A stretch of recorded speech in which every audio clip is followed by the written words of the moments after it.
주체를 되게 정확하게 얘기하잖아요. 이게 수화에 대한 습관이거든요. 굳이 밝히지 않아도 되는 주어를 밝혀요. 왜냐면 농아인이랑 할 때는 주어를 밝히는 게 제일 편해요. 왜냐면 다시 물어보거든요. 예. 그러니까 주어를 밝혀야 돼요. 주어와 목적어를 계속 밝혀야 돼요. 그렇지 않으면 농아인이 헷갈려요. 그럼 그 사람이야? 그 사람이야? 그 사람이야? 계속 확인하는데 그 사람 맞아. 예. 그러니까 이 부분이 왜 자꾸 물어? 예. 근데 이런 분들 있거든요. 프라이버시를 되게 중요하게 여기는 일반인들도 있으시거든요. 예. 그거는 아무러셨으면 좋겠는데, 예를 들면 제가 옛날에 당황한 적이 있어요.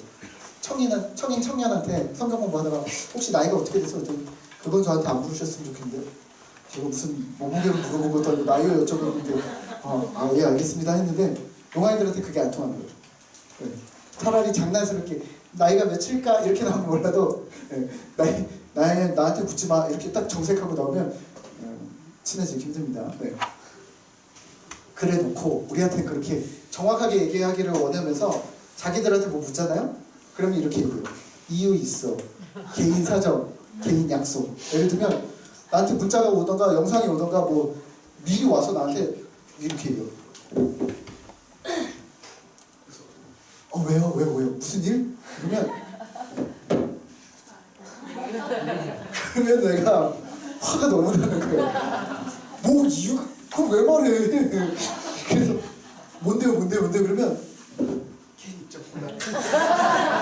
놀리는 것도 아니고. 근데 제가 그거를 농아인 사역 처음 하면서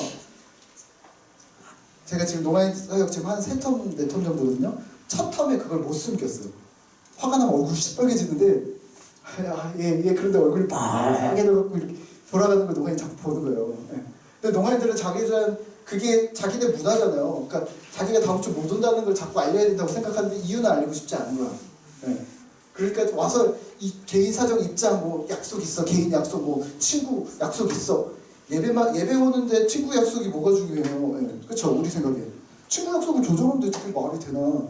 근데 친구 약속을 조정할 수 없기 때문에 예배를 빠져야 된다. 막 화가 엄청 났는데 그래요. 네. 그래서 이런 것들을 보면서 요즘에는 안 그래요. 그래요? 갔다 오세요. 우리 재밌게 놀고 있으니까 갔다 오세요. 네. 그럼 계속 빠져요. 계속 빠지면 뭐 어쩔 수 없어. 네. 왜냐면 가지 말라고 하거나 내가 화를 낸다고 해서 안 갈 사람들 아니거든요.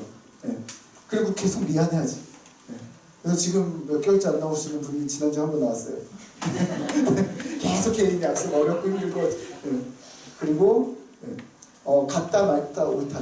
우리가 맞다 이서 쓰잖아요. 농아인들이 갔다 맞다라는 설을 갔다로 써요. 맞아.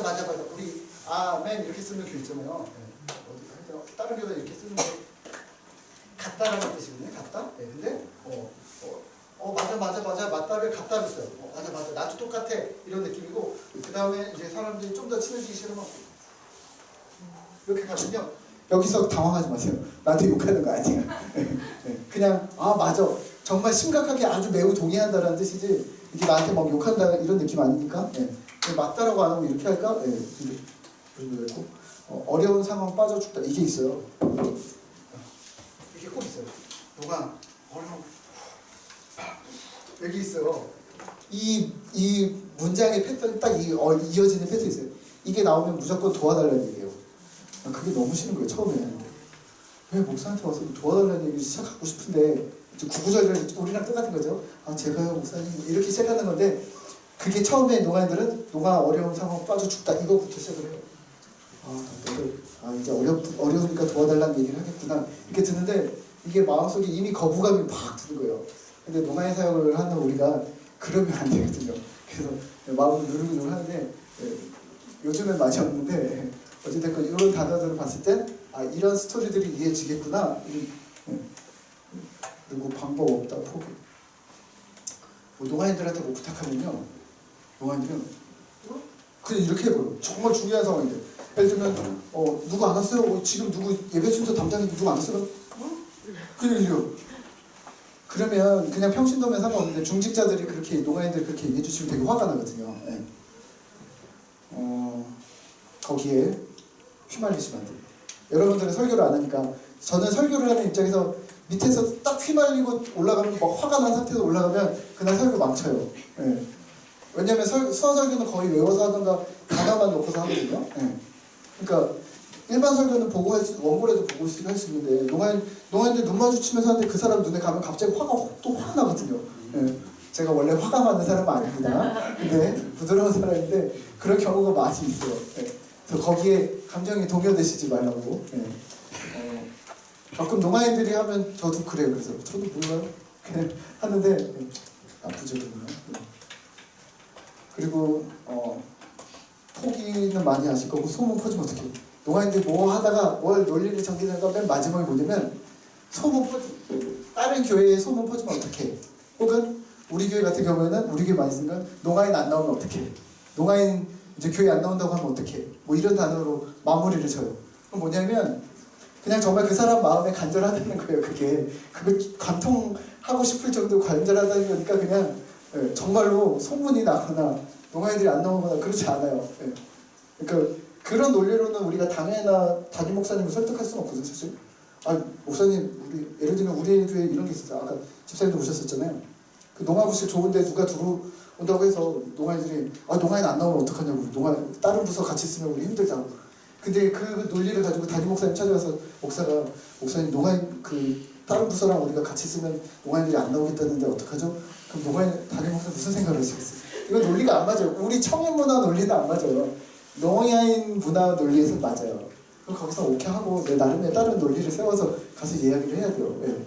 근데 거기서 화가 나잖아요. 우리도 여기도 설득해야 되고 여기도 설득해야 되는 중재 입장에서는 그러면 소문 퍼지면 어떻게 그러면 소문 나라고 해 막 이러가거든요. 그러면 이제 관계가 또 무너지는 거예요. 그 중요한 건 또 관계인 거예요. 농아인들이요. 그 부분도 좀 있고. 뭐 마지막 그냥 농식이야, 아식이야. 뭐 해놓고 뭐 잘못해놓고 이거 농식이야 딱 하는 데 있어요. 그냥 이해해주세요. 이해해주세요. 넓은 마음으로. 그리고 뭐 조금 곤란한 상황이 생기면 나 농식 몰랐다고 그냥 이렇게 하세요. 거기서 만약에 나 아식이야 이렇게 해버리면 그때는 돌이킬 수 없습니다. 좀 잘하시고 또 눌러주세요. 자, 농아인 생길 여기서부터 우리가 조금 함께 이야기를 나누고 기도를 좀 하면 좋을 것 같은데요. 길어요. 근데 좀 빨리 얘기를 해드릴게요. 통역을 제일 잘하시기 때문에 빨리 얘기해도. 아까는 우리 선배님 통역하니까 빨리 얘기하면 저거 눈치가 보이는 거예요. 자, 농세계의 현실인데요. 첫 번째는 깨어진 가정들. 가정들이 사실은 우리 일반 청인 가정들도 깨어진 가족들이 되게 많아요. 농아인 가족들은 퍼센트로 따지자면 수로 따지면 사실 우리보다는 너무 적겠죠. 퍼센트로 따진다면 되게 많은 퍼센트가 이미 많이 깨어져 있어요. 왜냐하면 부모님과 자녀가 농인과 청인이 섞여 있으면 소통이 안 돼요. 그러니까 우선 바로 끊어져요. 아빠가 농아인이면 차라리 그나마 얘네들이 어른 될 때까지 좀 괜찮아요. 근데 어른이 되고 나서 조금 어려움이 있어요. 왜냐면 독립을 하니까. 근데 엄마가 청인이고 애들이 농아인이면 얘네는 고등학교 사춘기 조금 늦게 오긴 하는데 고등학교쯤 가면 바로 끊겨요. 특히나 기숙사로 이제 타직을 보내는 애들은 그냥 바로 부모랑 거의. 물론 나중에 철이 들어서 좀 그런 건 있지만 그게 사실은 쉬운 일들이 좀 아닌 부분들이 좀 있고요. 그리고 형제들이 이제 청인들이 섞여 있는 경우 이상하게 근데 확신은 못 하겠어요. 이상하게 농아인의 형제들은 농아인을 사기쳤다고 얘기해요. 그 농아인은 나한테 사기쳤다고 하는 얘기를 되게 많아요. 그럼 이 생각을 하는 거죠. 왜 농아인이 형제인데 뭐 돌봐주지 못하고 왜 사기쳤을까? 근데 아닐 수도 있다는 걸 생각하셔야 돼요. 그 농아인 입장에 자기가 형제로부터 배신당했다라는 말을 그렇게 과하게 얘기한 거지 정말로 사기를 쳤을까? 라고 봤을 때는 그러면서 퍼센테이지가 너무 많아요. 그러니까 조금 염두에는 두시되 좀 고지못대로 들으시면. 두 번째는요, 미래 불안정. 일반적으로 우리 농아인들 부분에 있어서 고등학교 3학년이 되면은 기숙사에서 나가던가 이제 고3 농학교를 졸업을 해요. 그럼 농학교 졸업하면 바로 그때까지는 이제 특수학교에 있는데 그 다음부터는 대학으로 이제 특별 전형으로 가는 거예요. 대학교로 가는 거예요. 그냥 일반 대학교. 농아인이 많이 있는 대학교를 가면 그나마 농아인들이 좀 행복하게 다니긴 하는데 그렇지 않은 학교를 가게 되면은 농아인들이 많이 힘들어하세요. 예. 근데 대학교를 간다고 해서 큰 미래가 있겠는가? 우리 청년들 지금 실업률이 10%막 이렇게 간다고 지금 막 난리가 났잖아요. 농아인을 비롯한 모든 장애인의 실업률은 30%가 넘습니다. 예. 예. 그러니까 그냥 우리가 생각하는 거랑 그냥 상상 초월이에요. 그러니까 직장에 다니는 사람을 찾는 게 훨씬 더 빨라요. 예. 그러니까 우리가 농아인들에게 무슨 꿈을 심어주고 어떤 일을 하면서 얘네들이 보람을 느끼면서 하나님의 일을 할 것인가 이런 것들을 비전을 제시해주는 우리가 우리 자녀들 하듯이 네가 좋아하는 걸 찾으란 말이야 이걸로는 안 돼요. 예. 계속 돌봐줘야 돼요. 예. 그리고 그걸 평생 돌봐줄 수 있을 정도로 가야 되는데 그 시스템이 우리나라에 모르겠어요. 제가 본 우리나라에서는 없어요. 그런 게 교회 안에 있으면 좋겠다라는 생각을 막연하게 하는데요. 가능한데 네, 쉬운 일은 아니에요. 네. 왜냐하면 그거는 또 돈이 오가는 일이라서 돈이 오가기 시작하면 청인들이 안 껴야 돼. 청인들이 끼기 시작하고 그렇게 되면은 그럼 농아인이 사라져요. 결국은 그런 일들이 많이 있어요. 농아인의 직업을 위해서 농아 부서나 농아인 집사님들 같이 해서 수화통역사들 막 으쌰으쌰해서 분석을 시작했는데 도움이 필요하니까 외부 장로님 집사님 들어오다 보니까 이게 돈이 되기 시작하니까 이 사람들이 막 많아지고 농아인들이 힘들어 장애인으로 바꿔 하니까 장애인으로 바뀌고 농아인은 한 명, 두 명 남고 이런 식으로 그런 작업자들이 꽤 있어요. 그런 안타까운 들이 좀 있고요. 네. 세 번째는 개방적인 성문화입니다. 네.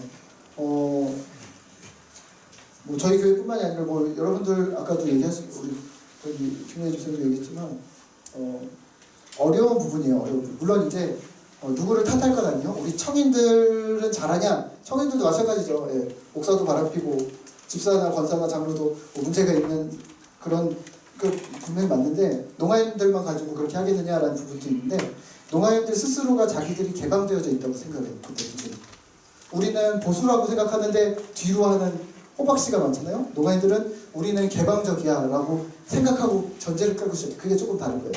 예. 그러니까 퍼센테이지는 어쩌면 우리가 더 많을 수도 있어요. 청인들이 더 나쁘니까. 예. 근데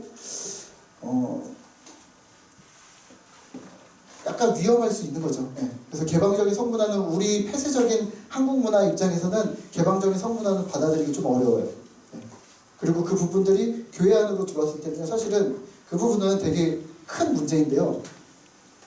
교회 안에서 직분자들이 문제가 생겼을 때 청인들 그러면 7일을 통해서 뭔가 이제 그게 벌이 내려졌고 내가 조심해야 되고 바꿔야 되고 행동을 삼가야 한다 이런 룰이 있는데 농아인 교회나 이런 쪽에서는 아직 그런 거를 일반 교회도 안 하잖아요. 그렇죠? 여러분들 교회에서 7위 하는 거 보신 적 있으세요? 저는 제가 있을 때 샘물교회에서 저는 딱 한 번 봤어요. 네. 몇 번 있었긴 한데 주보를 통해서 공지가 나가서 7위 했음 이렇게 있고 근데 그 얼마나 창피해요. 1,500명 교회 다니는데. 네. 근데 어찌됐건 그런 룰이 우리 한국 교회 안에 지금 사라져서 더 문제가 되는 것도 있지만 농아인 교회는 그런 룰 자체를 제가 아예 들은 적도 없고 본 적도 없다는 거. 예. 왜냐면 이미 개방적이기 때문에 그 정도가 크게 문제가 된다고 생각하지 않는 걸 수도 있어요. 예. 그리고 문자가 약하기 때문에 우리 교단의 헌법에 대해서 농아인 목사님들이 철저하게 연구하거나 그 룰을 따르시는 분들이 많지 않을 수 있고요. 그러면은 너무 방향이 너무 멀리 가죠. 우리랑 너무 이렇게 가게 되는 거죠. 그러니까 그런데 그렇게 농아인 교회로만 존속을 한다면 어떻게 하든 모르겠는데 청인교회로 들어와 있다. 그러면 이제 문제가 사태가 심각한 거예요. 저희 교회도 마찬가지고요. 전에 있었던 교회도 마찬가지고요. 또 청인들이 말이 좀 많아요. 저 농아인들인데 저랬더니. 그러니까 그런 문제들에 대해서 우선은 염두해 주셔야 될 거는 언제든지 문제가 생길 수 있으니 조심해야 된다는 걸 염두해 주시고요. 그리고 통역을 나가는 것도 이미 이제 수화통역사들에게는 케이스가 생겼기 때문에 밤에 혼자 나가는 통역이나 여자 혼자 가는 통역이나 이런 것들에 대한 케이스가 수화통역사들은 케이스가 생겼잖아요. 그러니까 그거에 대한 지침들이 내려지잖아요. 그러지 마라, 그건 안 된다. 뭐 연락 받지 말고 많이 연락 오는 거에 대해서는 뭐 농통역사나 지부장님한테 보고를 해서 직접 연락하게 하고 뭐 이런 식으로 되는데 아직 교회는 그런 게 없어요. 영락교회는 이미 우리 통역사분들이 4명, 뭐 저 빼고 우리 3분이 더 계셨고 수화를 하신 분도 있었기 때문에 오랜 시간 농아인들이랑 같이 하셨기 때문에 제가 할 건 없었지만 이제 전에 있었던 교회 같은 경우는 제가 키운 제자나 뭐 이런 사람들이 있으니까 이걸 했어야겠어요. 농아인들한테 통역 오면 가지 마. 그리고 농아인들한테 통역 오면 이렇게 얘기해. 문영 목사님이 가지 말라고 했다고. 그래서 나한테 오시게 하라고. 그래서 농아인들이 뭘 통역을 부탁했다가 거절이 되면